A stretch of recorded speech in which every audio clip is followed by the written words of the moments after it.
GM, and welcome to The Big Picture by SolanaFloor, where we unpack the intersection of crypto, of macro, and of politics. Every week, we chat with the experts so you don't miss a beat. Let's get into it.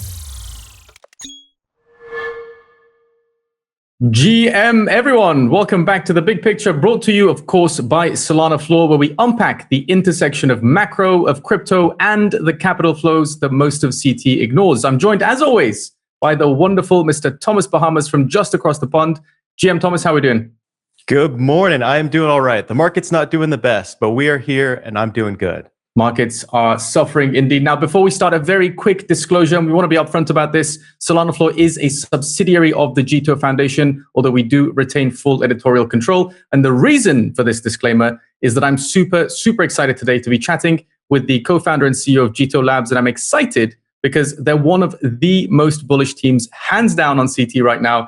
And they're expanding from critical Solana infrastructure towards exciting consumer products. You've no doubt seen the JTX announcements on the timeline, and we're going to get straight into all of it today.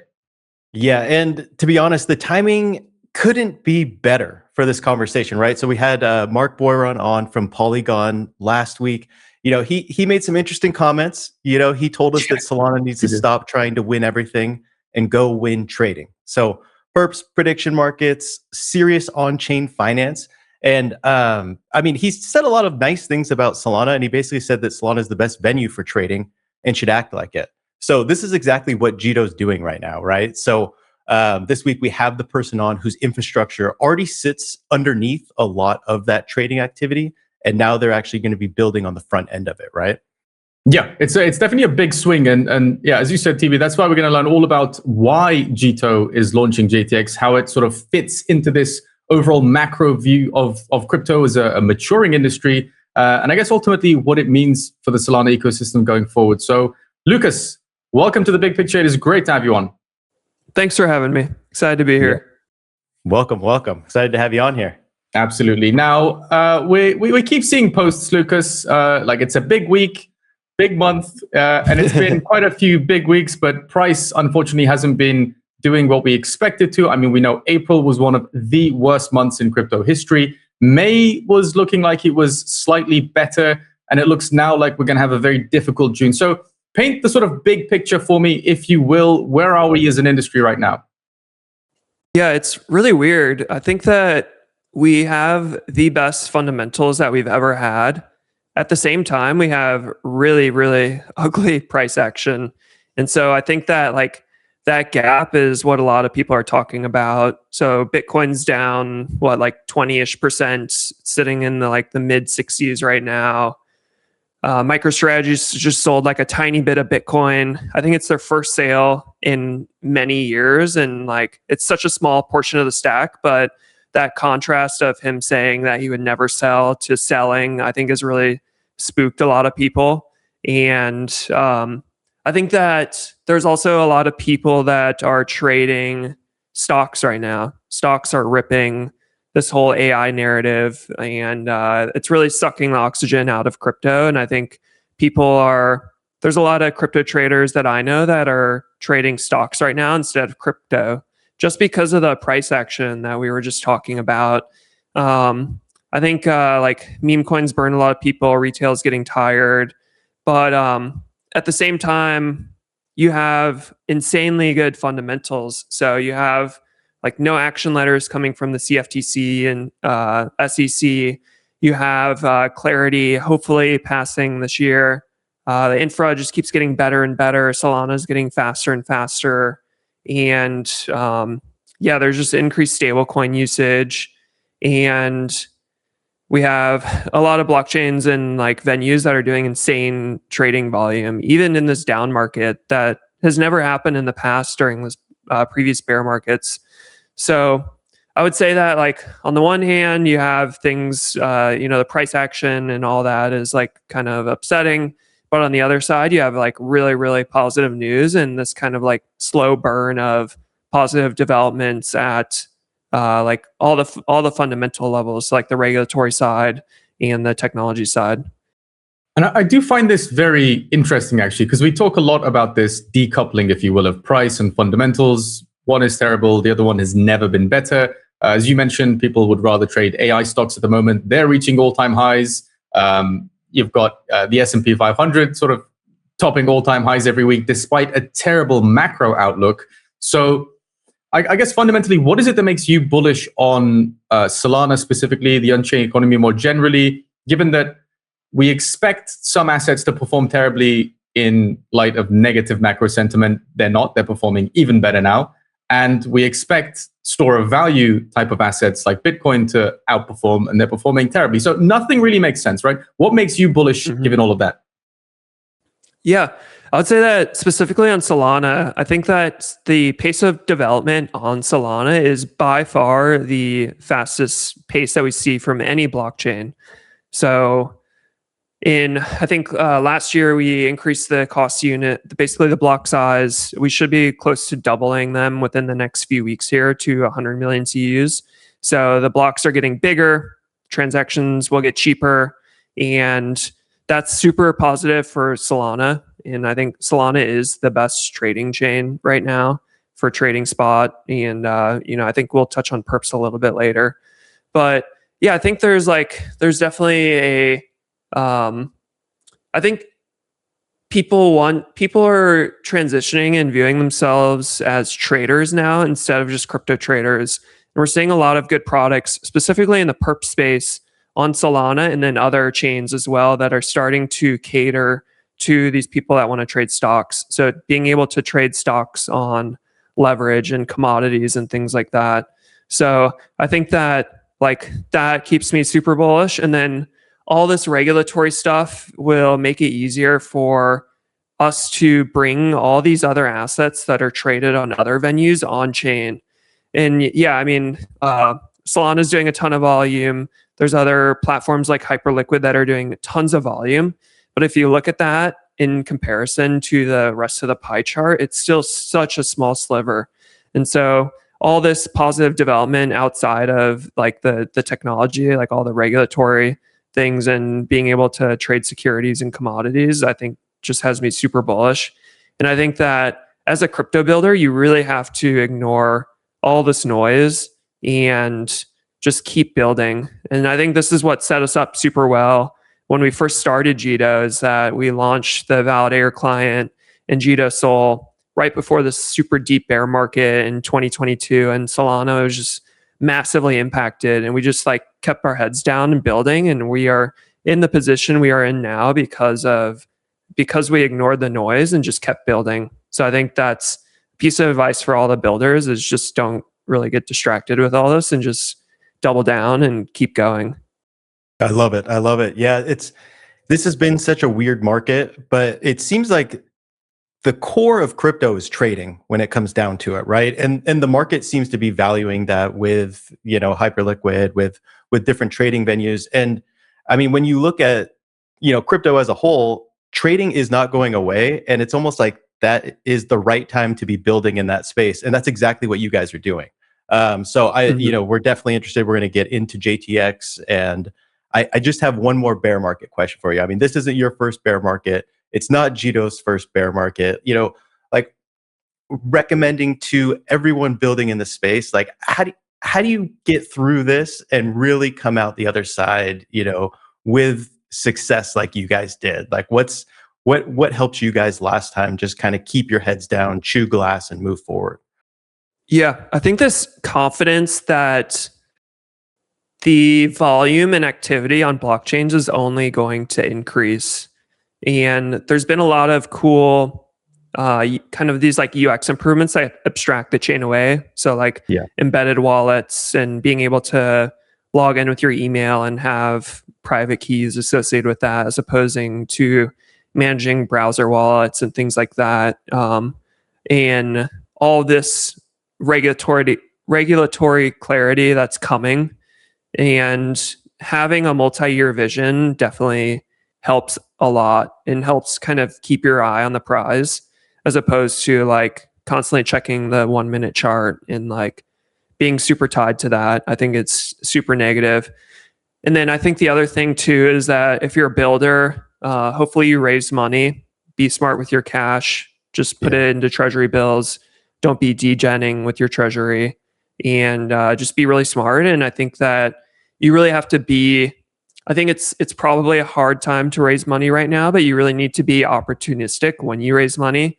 So when things are looking really good, even if you maybe don't need that money, go and start to raise another round so that you can continue to expand throughout the bear market. And that's exactly what we did last cycle. So we raised money at the end of 2021 into 2022. We didn't really need money, but we got really fortunate and someone came to us and offered us more money for another round. So we took it.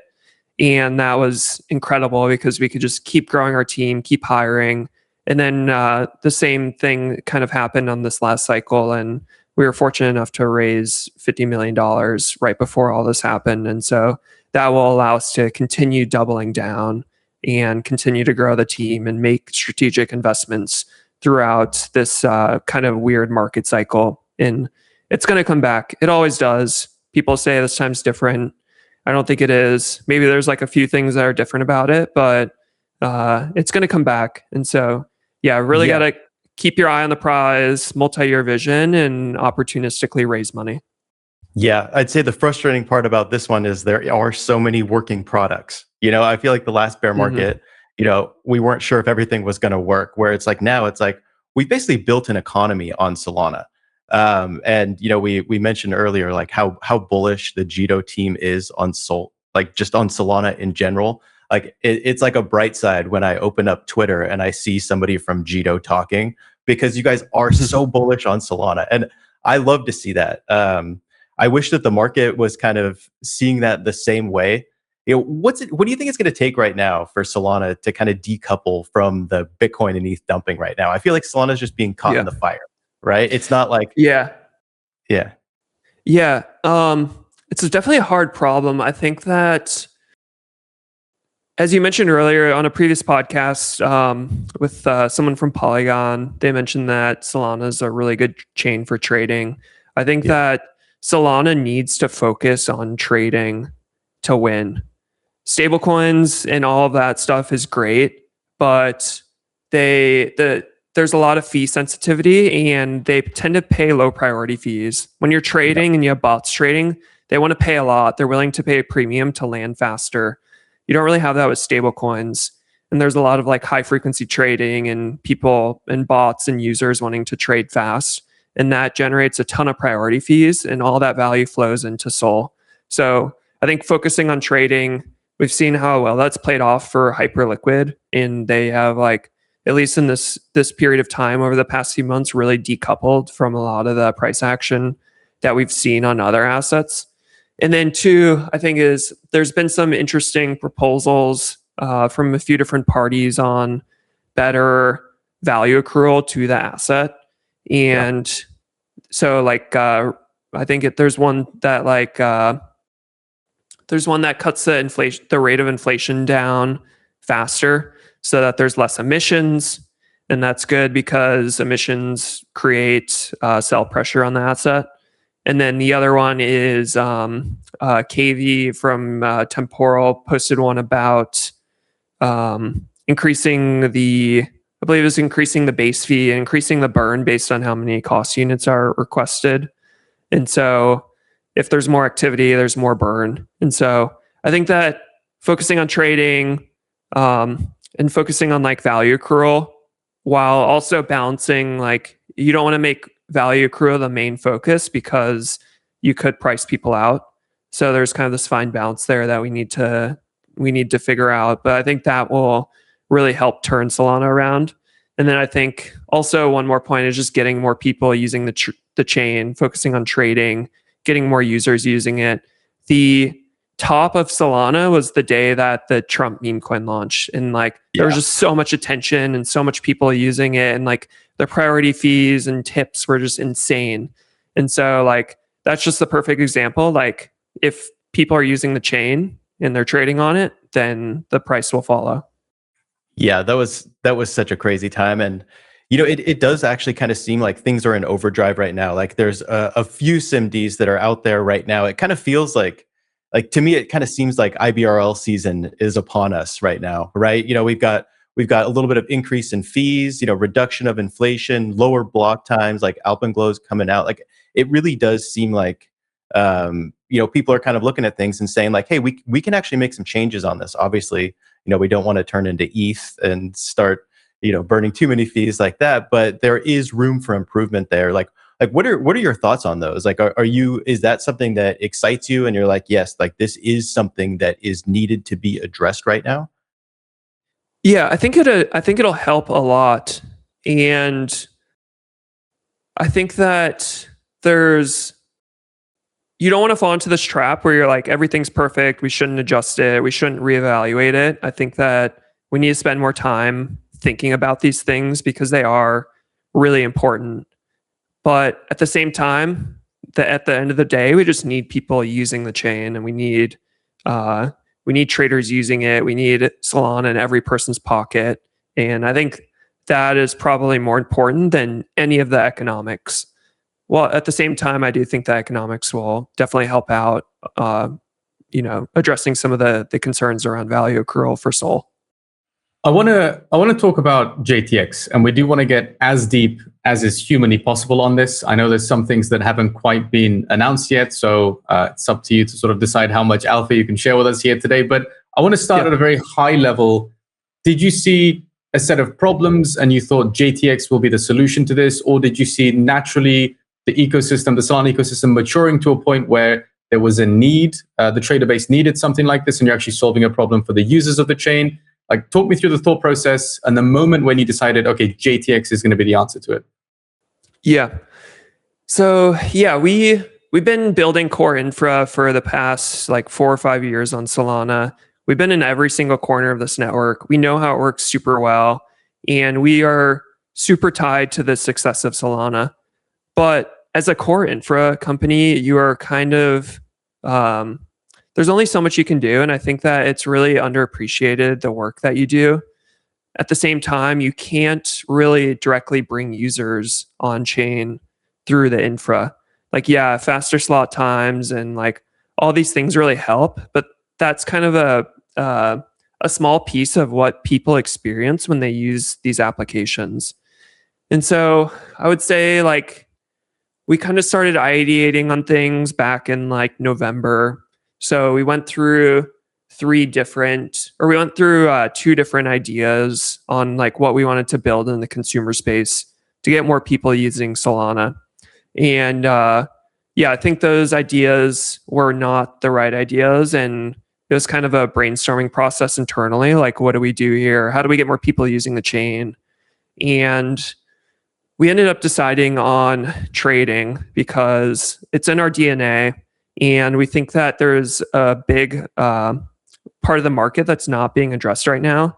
And it's this like pro-retail, prosumer trading audience. So maybe they're trading on Solana. They use like a bunch of different applications, or they're more used to centralized exchanges and the experience that you get there. And so we really locked in on this like prosumer, pro-retail audience for JTX that we think is being underserved right now. And we are just making the best possible experience for those people. And so there will be really, really good spot execution.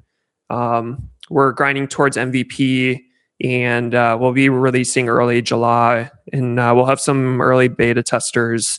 Definitely send you guys an invite for that so you can test it out and try to break it.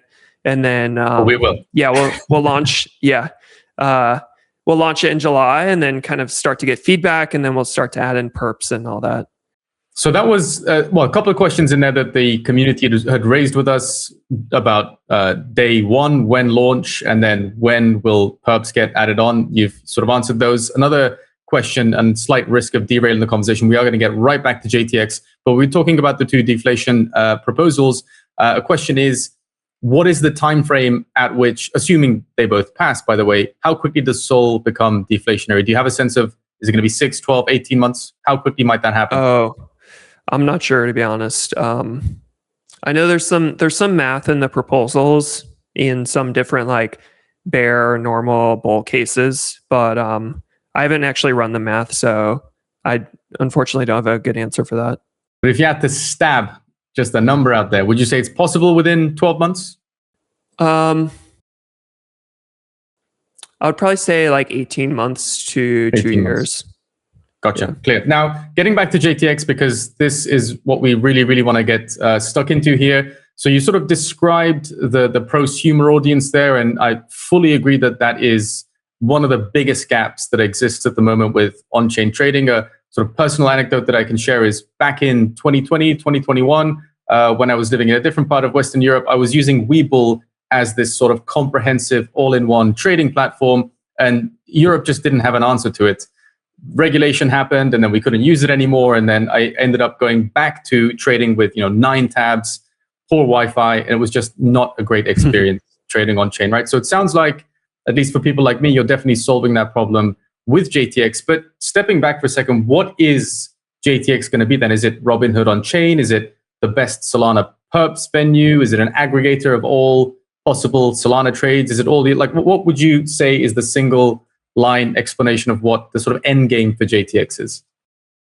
Yeah, the end game for JTX, I would say, is where the world can trade everything. And that's where we're going. That's the multi-year time horizon. We have to kind of choose the MVP. And so we are really focused on spot. Solana is the best place to trade spot right now. It's doing the most volume. There's the most assets listed there. And so we're starting with spot and then go into perps via Phoenix perps, and then go into some of the prediction markets. And there's some really, really interesting companies that are launching some more exotic things to trade that I'm really excited about. And those will be on Solana. It's not my place to kind of leak their alpha, but there's some really cool stuff coming. And I think that we will definitely support that in JTX. And I think that we just want people to be able to trade everything on chain. That would be an incredible 18 months. Sorry, TB. I just wanted to reiterate, because I think your audio dropped off there for a second. Lucas was saying potentially in an 18-month period, assuming both of those proposals pass, Sol could well become deflationary. And then through JTX, it also becomes the best place to trade everything on chain. I think to anchor into our audience's minds a very, very optimistic outcome for the next 18 months. That's a sort of great grand vision to have. But go ahead. Yeah, that's interesting. So when you talk about like one venue for trading everything, that gets me so excited, because right now, if I'm trading things on chain on Solana, right, like I use a bunch of different venues, right? Like I'll use Jupiter for small swaps, Titan for big swaps. If I'm on mobile, I use Jupiter Mobile. If I want to turn my VPN on, I go to Phoenix. Like there's just like a swath of different venues. Like if everything could be in one place, that sounds like the dream experience for me. Like, is that like what you're doing? Like as an infrastructure provider, you're seeing all these different venues. You're seeing like, all right, these are the issues. These are the bottlenecks in this. Is this something where it's like, you're going to bring it all into one place and I can just open JTX and trade everything? Yeah, for sure. And that's the feedback that you just gave is we did some customer interviews. We interviewed like 10 or 20 people. And that was one common point of feedback, is that they use a bunch of different apps. They have all these different wallets. There's not really a good place to track P&L. And so, yeah, we were really focused on this like really good trading experience in spot, perps, prediction markets. I think our bread and butter will really be this order execution. So we'll have really good, kind of like the basic stuff like market orders. And then we have actually true resting limit orders, which I don't think any or very, very small number of applications like kind of have them. But yeah, I've been testing those out the past few days, and they are filling super fast. They're actually resting on chain. A lot of the limit orders that people are using today through these apps are like trigger orders. So you kind of are like waiting on this like back-end system. It's watching the price and then it'll kind of fill it. It's not really like this resting thing on chain. And so we spent a lot of time working on that. It's working super well. Like the fills are coming the same slot that we open them in. And then we'll have really good TWAPs. So like a SEC style TWAP. And we have some other really cool order types that we'll talk about later. Yeah, it just supports the fact that like the Solana is the best place to trade. So many majors like Bitcoin, Ethereum, Zcash, Sol. I think it's only going to continue to get better and better. And so we are basically building for that future where Solana is the cheapest place to trade everything, spot, perps, and anything else that you can imagine. What's the biggest KPI, I guess, of better than sex execution in that case? Is it transactions? Is it how do you measure it for you? Because you've been in the weeds, you're testing it as well. What's the one thing you're laser focused on improving? Yeah, I'd say there's two things. One is the user experience. So how fast do the notifications come back? And that's something that we've been tweaking a lot over the past, I guess we built out all the basic stuff, and now it's like really tweaking how fast the notifications are coming in. And so there's some stuff that, now that's basic and working, we can really make it faster. We've already found a lot of speed improvements that we can make. And so when you click a button and you hit that market order, it will send, like, your notification is instant because Solana is just so fast. Mm-hmm. And so that's really important to us, how fast the notifications come in between clicking it. Because that's when it really goes from this Web3 experience with if you use Ethereum during DeFi summer, you would have to wait seconds at a minimum, and sometimes minutes, depending on the fee that you paid. And with this, it feels more like a centralized exchange where you hit a button and you don't have to wait. If you're trading on Coinbase or Binance or any other exchange, your notification that your order lands is just instant. Yeah. And so that's one thing. The other thing that we really look at a lot is the price improvement compared to a centralized exchange. So one of the things that we previewed in this in the announcement that we have in JTX is we're basically listening to the order books from all these centralized exchanges. And when your trade lands on chain, we will pull the order book from that centralized exchange and rerun the same trade and show you how much money you saved. And so that's another key KPI for us. We're not we do have some control over that just because of the routing and stuff like that. We can route to the best places. And right now for routing, we're using dflow. But yeah, I think that by collecting that data, we can kind of share that data. Hey, some of the spreads on Jupiter or JTO or whatever it is are a little wider on chain. Hey, market makers, let's get some prop AMMs running for these and get the spreads tighter. So those are kind of the UX, and then the price improvement are some of the main things that we think that we can basically match or beat Sexes on. And then I would say another thing that we're looking at is the percentage of trades over some dollar amount that happen via JTX compared to some other platforms. And so we're really targeting the prosumer, pro retail audience. So we don't necessarily care about the swaps that are $1 or $10. It's what percentage of the swaps on the network above $1,000 or $5,000 are going through JTX. Gotcha. That makes sense. Yeah. Love to hear that. And so when you're talking about these swaps, a lot of the most expensive swaps on Solana have been, meme coin swaps. A lot of that infrastructure was kind of built around that. Is this something that you guys are planning on building? Will people be able to trade meme coins easily on JTX, I guess is the main question. Yeah, they will. It's not the main target audience. We think that the meme coin space is pretty well covered between FOMO and Axiom, and they've built great products for that.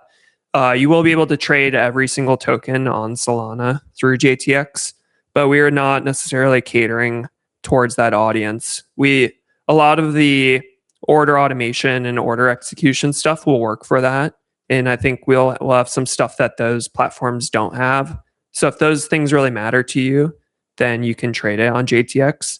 But we're really focused on I would say memes that have kind of reached escape velocity. Yeah. Some of the mid caps, obviously the large caps like Bitcoin, ETH, Sol, And then we're also going to be focusing a lot on stocks and commodities and things like that as well. I like it. I like it. Now, I have to bring this up. You tweeted out that the trenches need a stimmy. Based on the charts this morning, it seems like all of crypto needs a stimmy. What did you mean by that? Yeah, I think that like there needs to be this like catalyst to really kick things off.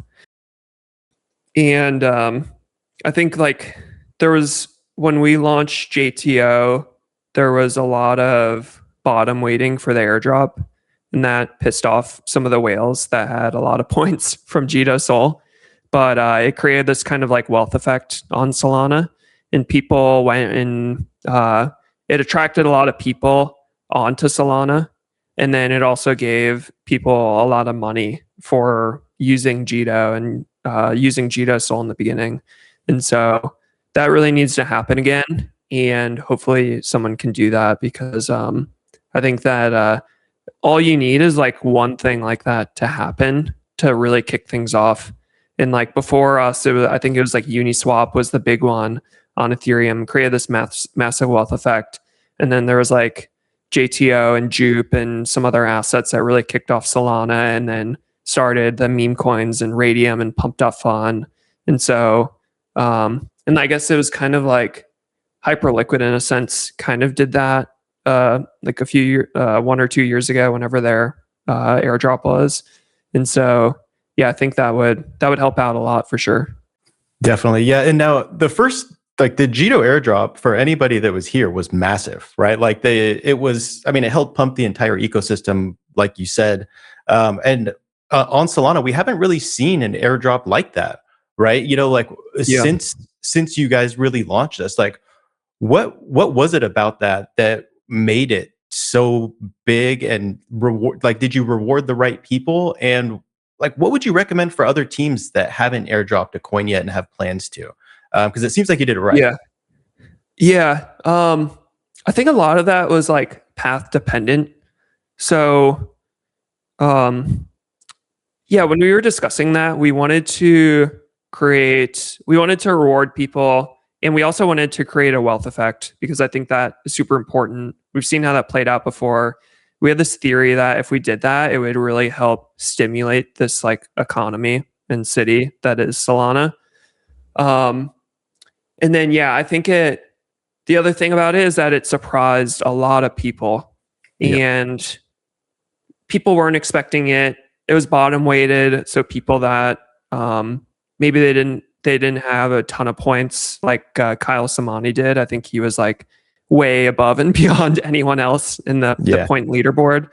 But the people that were like kind of smaller got a lot of JTO airdrop to them.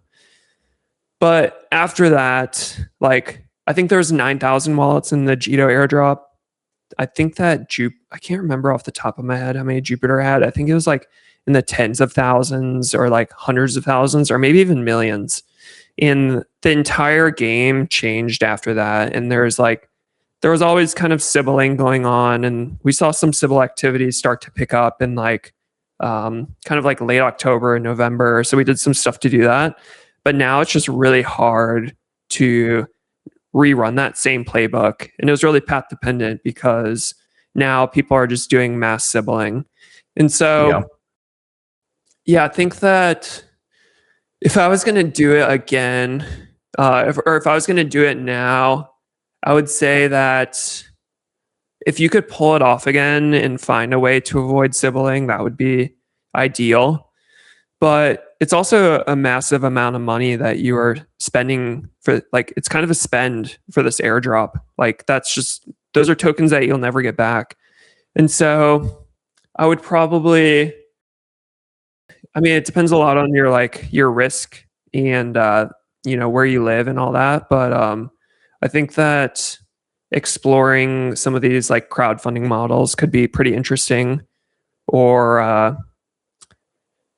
I would probably say that, or like maybe figuring out a different mechanism for an airdrop would be the way that I would do it. I thought for a second you almost said if we do another one? Is that something that you no. guys have discussed internally? Is it a hard no? Jito will not be doing another airdrop? No, not right now. Not right now, but it's not a never again. Yeah, I'm very cautious to say never. Okay. But yeah, I think it's like there's pros and cons for sure. I think that it depends at what stage you're at. I think when you really want to throw the fuel on the fire, that's kind of like the last thing that you can do. And it worked out super well for us. It's worked out super well for a lot of protocols. But it also can skew your metrics too. Like if you have a bunch of people farming, it's hard to tell if you have real traction or not. And so there's many such cases where people have like teased points or airdrops, and then as soon as they airdrop and their numbers are record high, and maybe they can go raise a round off that, but then as soon as the airdrop hits, the chart's like down, like all the activity or TVL or fees or whatever the metric that you measure is like down only. And so I think you have to be careful about being able to distinguish what is the true activity and true volume, as opposed to what are people just doing for airdrops, and they're just going to like fall off whenever the airdrop hits. Yeah, and this is something we talk about a lot is like what your token actually means to your business, right? A lot of people use tokens as a growth model, which has proven to be, one of the best growth models we've ever seen, right? To get users to use the platform. It's almost like a little bit of a gamble, because you're showing off your platform, and it has to perform in order for people to hold the token after, right? So you're like demoing your product, you're getting users, you're giving them points, and then the flip side is you have to deliver and people have to hold it. So do you think that, like, I don't know, recurring airdrops, like you brought up Jupe, like Jupe had a recurring airdrop. So if you look at the token price, the token price has been pretty down only, but what they received for those continued airdrops is a ton of users, right? Like they had users continuously use their product. So, maybe it's a different type of token, but there was still a ton of utility for them to have that token, right? Mm-hmm. Oh yeah, for sure. It's a super powerful growth lever. I think it's hard to do that math pre-airdrop because you don't really know what it's going to trade at. But I think it's easier to run those numbers and reason about it once the token's live and like it's kind of found its like value on the market. And so at that point, it's way easier to do like, you can build spreadsheets and things like that to figure out like, okay, if there was an airdrop of like this much money, how much volume do we think it would take, it would generate, and how many fees would it generate, and like how long would it take to pay off, as opposed to like just YOLOing the airdrop and like not thinking about it. And you realize that, oh crap, we just like gave away a bunch of money and the payoff wasn't really there. Yeah, 100%. And last question about the token. So, a lot of teams like haven't been talking about their token that much. They're not that open as to like where the tokens are, what they're doing. Where you guys have taken the opposite approach lately, right? You guys have been very open about where things are. You're going to be buying back, I think it's 80% of the revenue is going to be going to buying back the token. You've been doing investor relations, which it's you guys are taking, I don't know, you're almost like setting the standard for what people should do with a token and the openness that I think is needed. Do you want to talk a little bit about kind of your framing there? Yeah, I would say this is probably something that changed for us like around a year ago. And I can't remember the exact words that Kosh used from Jupiter. He had a similar framing where it's like, you build a lot and you hope that people recognize the token as like a product and that it'll do well because the products are doing well. But I don't think that's really the case. You really kind of have to treat it like a product. And I think that you have to do it in an appropriate manner too. And so a lot of the stuff that Blockworks is doing around like investor relations and the token transparency framework and some of the newer initiatives that they're releasing are like very tasteful ways to do this. So making it super transparent, like where's the revenue coming from? What are the different product lines? What's like how much assets do the entities have behind them? And like all the other stuff that we see in the traditional markets coming to crypto, I think it's a really perfect timing for it. And yeah, we are just like, that's kind of what we are all rallying behind. And on JTX, we've kind of flipped between this like value accrual and like buybacks, and then also reinvesting in growth, which I think that we are not scared to do. I think that everyone on, not everyone, but there's a lot of people on crypto Twitter that are like, oh, buybacks or buy and burn, like you should always be doing this. It's like, this is like a startup. Like we're so early in this. And so like you don't see startups that are just like buying back their equity super early and like doing these dividends and things like that.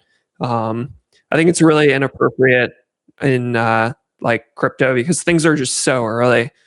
But in JTX, we will have 80% of fees will go back to the DAO. And there's also like some referral fees too that people will get paid out in JTO. And then also the other 20% will go to some multi-sig. And that 20% just lets us reinvest in growth between like, maybe it's like running marketing or running trading competitions or whatever it is. Like there needs to be a way to reinvest in growth without going through the kind of like the slow DAO approval. And so like 80% will just go straight to the DAO. And then the other 20% is like, we can be transparent about how it's spent, whether it's like marketing or trading competitions or giveaways or whatever it is. And then that just kind of lets us like move faster as opposed to doing I think it's like a 21-day approval process. It's like, oh, we see an opportunity here, like let's just go for it, and we can do it. And I think that we've shown we have the credibility that we can execute and invest in things when the time is right. I want to switch over to some perps questions because it's been such a burning source of both frustration and anxiety and hope and optimism in the Solana ecosystem. Everyone's sort of talking about this perps race. You've got Hyperliquid, who's clearly the winner in terms of open interest, and that's proven itself to be one of the more important markers of success in perps. But straight question for you right now, Lucas, is JTX perps are going to come through Phoenix, but are they going to be available immediately on day one to US users, for example? I know that TB is based in the US. A lot of our listeners are also based in the US. Is that going to be a problem for perps traders living in the US? It won't be available day one. I can't necessarily comment on the availability at this point, but we'll share more in the future. But perps are really popular right now. Hyperliquid's built an incredibly good product and good business on them. And so definitely very bullish on perps in general.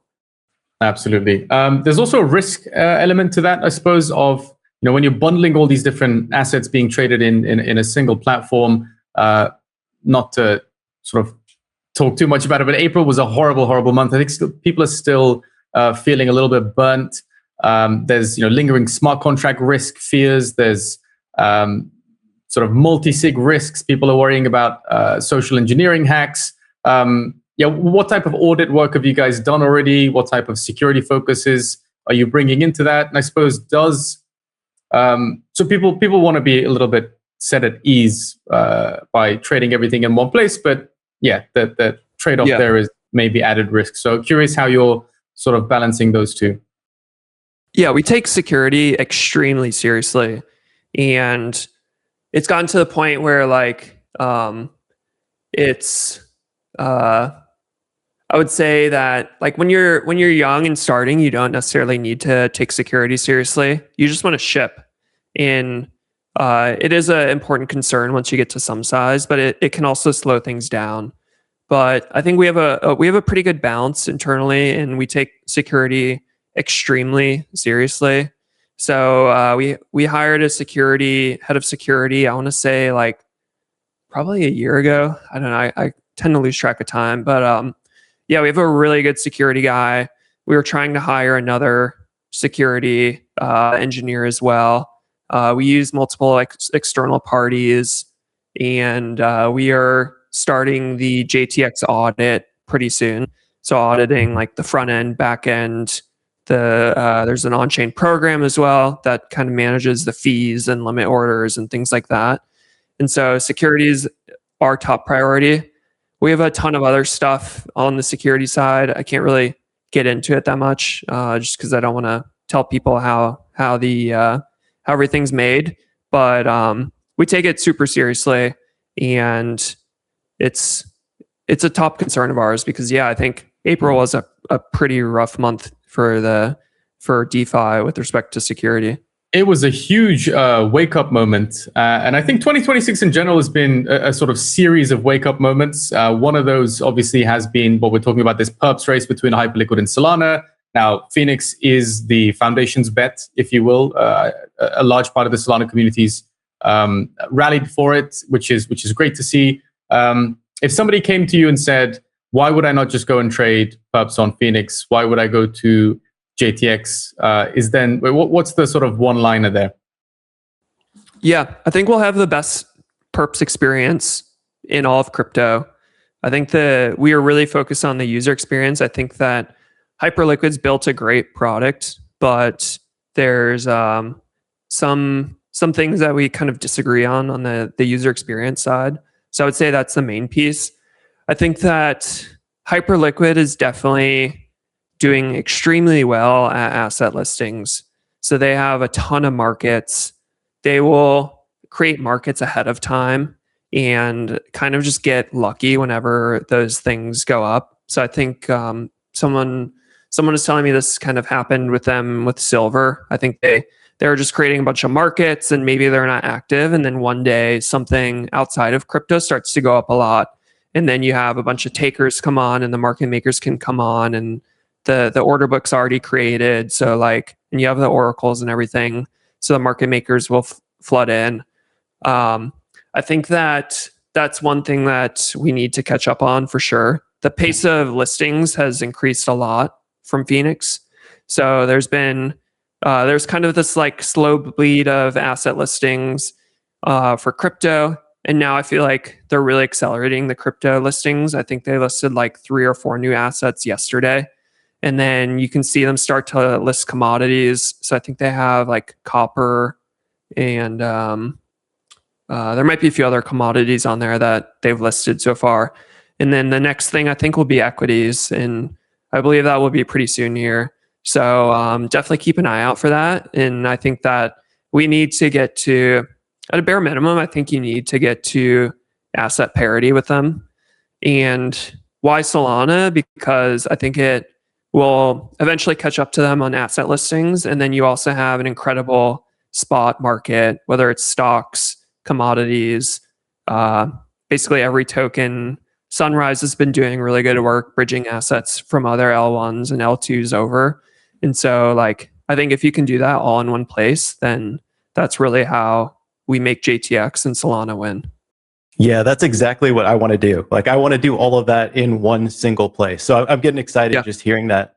But I think another thing too is getting into, I kind of talked about this earlier, but there's some really cool, differentiated asset types that I think will be on Solana within the next, hopefully 6 months.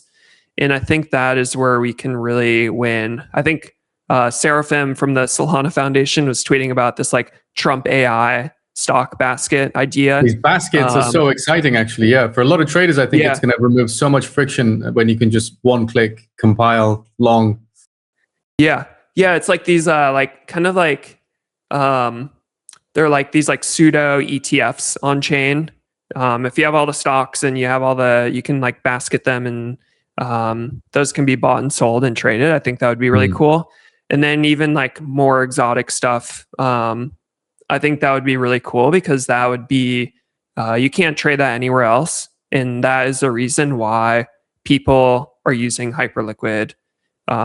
You can of course, Hyperliquid has all those stocks, but you can't really get leverage on basically any other decentralized platform. Or no, you can, but they have like the most assets, and compared to the centralized platforms, you can get leverage. And so I think it's like leverage in these unique asset types, and that's really how we win. Yeah, I have to say, so I've been a big fan of this platform called Sesto, and they basically built that. They built this one like Trump AI stocks, and it's a basket for it. I bought some of that, and there's like a Nancy Pelosi stock tracker. Like, it's hilarious. And like, I love everything about it. But like, I see something like that. It's like, I want to take that basket and then lever it up and have some fun with it. Like, I think that's like a unique experience that Solana can do. Right? Like the infrastructure is all there for that type of product to be built, right? Yeah, for sure. I think it just goes back to what we were talking about earlier with the application layer. Like, if we can get more unique assets, leverage, and things like that you can't trade anywhere else, then that will bring in more people using it, using the protocol that you just mentioned, and that will be super, super cool. And I think that will definitely help out Solana. I know we're going to get into our favorite part of this conversation, which is we wrap up with a rapid fire round. But just to sort of throw a very pointed question towards you, Sol price is something that's popping up in the chat here. Going all the way back to SIMD 228, if it had passed, first of all, do you think it was a mistake that it didn't pass? But if it had passed, would Sol now be significantly higher than it is in terms of price, or is it just so many macro conditions, so many macro headwinds that we'd realistically end up where we are regardless of SIMD 228? Yeah, I think I know it's a tough one. I don't know. The price might be a little higher, but I think that at the end of the day, we just need more people using the chain. Right. Yeah. How do we make on-chain great again? Better apps. Better apps. I think better apps and more assets.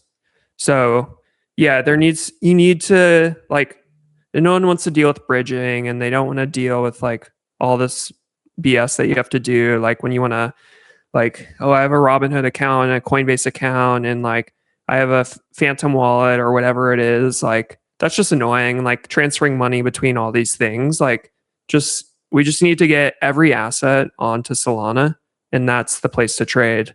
And I think that's the direction that we see things heading in. We want to help out with that as much as we can, because I think that's how we win. I agree. Remove the friction. Give us the assets. Yes. How safe are these bridged assets? For some reason, I have like an irrational fear that they're not properly wrapped or something along those lines. But I'm sure that you guys have looked into the security of them. Yeah, I think there's a bunch of different bridging models, and I can't comment on anyone specifically, but I think that there's several bridges that have been in development for a while. I think that been in production for a while. There's been a lot of, I think there's like extra eyes on bridges right now, just given the past, not only the past like few months, but the past few years. And so there's a ton of focus on the security there. And so I think it's only going to get better from here. Yeah, I agree. Outside of Jito, what's the most underrated product or team that's building on Solana right now? Ooh. I would say there's a few. I think DFlow is super underrated. They've been killing it now, and they have they're killing it now, and they're working hard on some cool stuff. And then I would say there's a few other up and coming protocols or companies that are listing some of these like more exotic things that I'm excited about. And I can't really dive into that right now, but you'll know when you see it, and you'll be pretty excited. We'll take DFlow as an answer. So in the interest of time, we're going to go sort of rapid fire for a couple of minutes through the remaining questions that we have. Are DATs going to ruin everything? I don't think so. Nice. All right. JTX goes live tomorrow. What's the first trade you're taking? Tomorrow, if it goes live tomorrow, I would say probably, I feel like Zcash is like pretty cheap right now. Let's go. 5 years from now, who's JTX's biggest competitor? Is it another on-chain venue? Is it traditional brokerage? Is it Robinhood or something else entirely? Something that doesn't exist even? I'd say 5 years from now, it would be like a centralized exchange or something like a Robinhood. CT vibes right now, are they better or worse than when Solana was at $8? Better. I agree. SpaceX IPO, this is going to melt people's faces when it does happen, but is it going to top the stock market as well? I don't think so. I think there's more room. More room. And then you add on the Anthropic IPO, same answer? I think so. I mean, I am probably one of the worst traders in existence. But you and me both. I think that things can remain crazy for longer than you would think. But in retrospect, it will be obvious. Checks out. Now, quantum computing. This is something that people have pointed to as the single biggest existential threat for crypto. Is it something that keeps you up at night? No, not at all. That's good. Right, now, my camera keeps dying, so I got to ask a quick question. Should I get a new camera? Yes or no? Yes, absolutely. It could be your American infrastructure. I don't know how my European infra is holding up, but better than mine. TB, you wanted to ask about the trading show, the competition that you're going to have on JTX, actually. So you and Finn are going to be hosting that live stream. What do we want from Lucas to make that a reality? Yeah, so me and Finn are putting together a trading show. It's going to be a live stream, and we want to do it on JTX. You know, we want to have it be live, bring some people on, show off the platform. Like, what do you want to see in a show like that? Yeah, I would say exploring all the different assets on Solana, and then also messing around with some of the more advanced order execution. So there's like all the take profit and stop loss. But we'll have some other really cool stuff that we'll share closer to launch that I think would be really cool to show. Especially like if you're making trades on Bitcoin, like how much better pricing you're getting compared to the centralized exchanges. Awesome. Who should we have on? Do you want to come on the show, or should we have someone else from your team? Oh, I have someone in mind from our team. All right. Excellent. Well, I'm certainly not going to be placing the trades because I am also not a great trader, but we have a long list of people that can come on and guide us through that. I'm personally super excited to try out JTX. I'm also looking forward to the day that perps go live on JTX through Phoenix. We're going to be keeping up to date and letting our audience know when that's live, when they can start trying out some trades and perps there as well. Ladies and gents, Lucas, co-founder and CEO of Jito Labs, one of the most important conversations we've had to date on this show. Thank you for being very direct on some of the hard questions that we threw your way. Where can people find you, and where should they sign up for JTX just before we let you go? Yeah, so my Twitter is Buffalo with 2 underscores at the end. You can follow me there. And then there's JTX_trade on Twitter for the JTX account to stay updated with things that are going on there. And then if you want to sign up, you can go to jtx.com. I'm just going to do a quick shill here. You got to go to my profile and hit my ref link so I can get some of the fees. There you go. Brilliant. We'll drop the ref link in the description when this video is posted as well. We're going to be back next week, of course. Final reminder that this show is, of course, not intended to be investment or financial advice.